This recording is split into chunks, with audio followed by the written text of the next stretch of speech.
Nako, ingat-ingat po tayong lahat. Kabi-kabila ang mga nahuhuli cam na pagnanakaw. Sa Bacolod City, kitang-kita sa CCTV ang pagtangay ng lalaki ito ng electric fan sa isang kainan doon.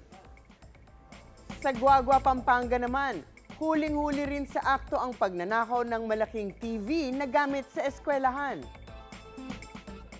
May napabalita ring hinold up ng mga nagpanggap na pulis. Naku, ingat po tayo. Isa nga ang pagnanakaw sa mga binabantayang krimen, lalo na sa matataong lugar at big events gaya na nga ng pista ng Nazareno. Ano nga ba ang sinasabi ng batas tungkol sa pagnanakaw? Ask me, ask Attorney Gabby.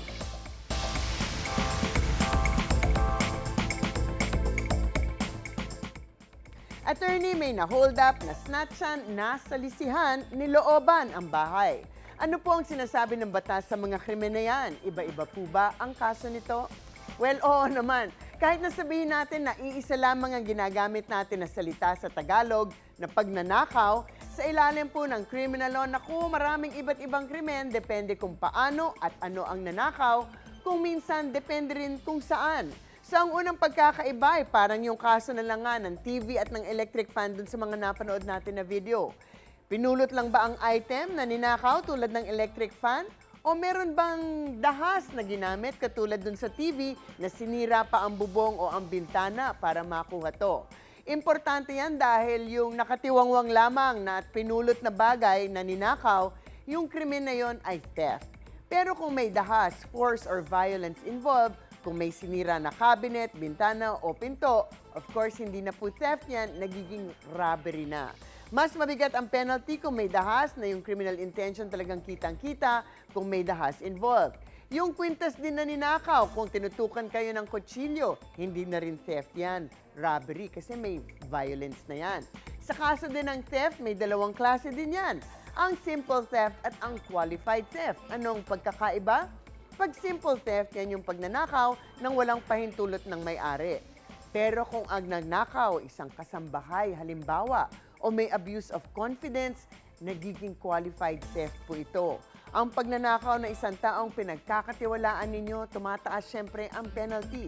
Syempre, mas mabigat ang krimen kung ang taong nagnakaw ay mataas ang pagtitiwala nga nung nanakawan. Halimbawa, isang empleyado na accountant ninyo o pinagkakatiwalaan ng custody ng pera o pinagkakatiwalaan ng password.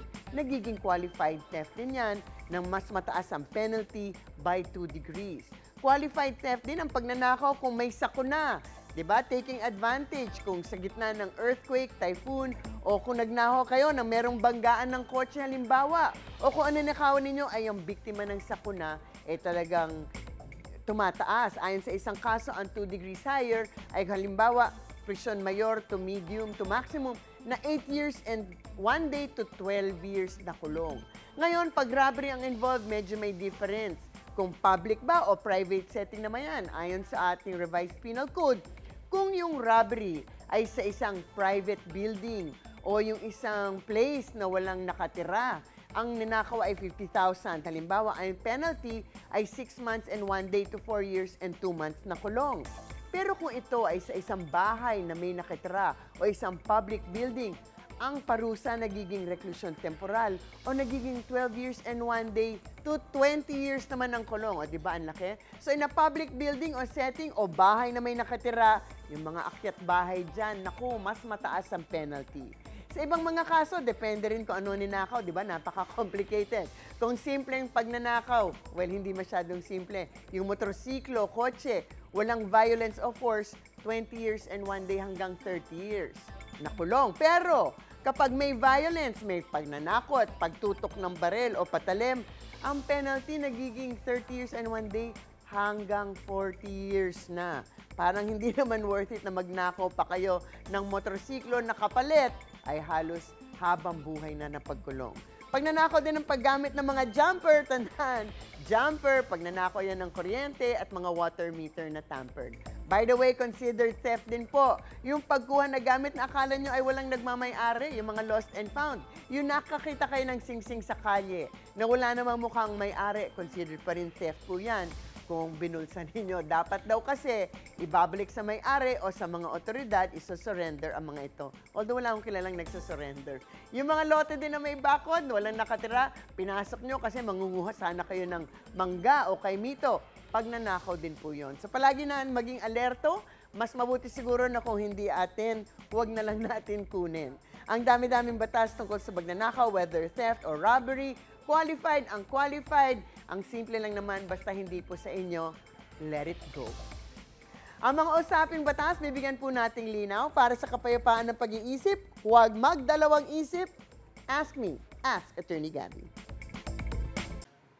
Ikaw, hindi ka pa nakasubscribe sa GMA Public Affairs YouTube channel? Bakit? Mag-subscribe ka na, dali na, para laging una ka sa mga latest kwento at balita. I-follow mo na rin ang official social media pages ng Unang Hirit. Salamat, Kapuso.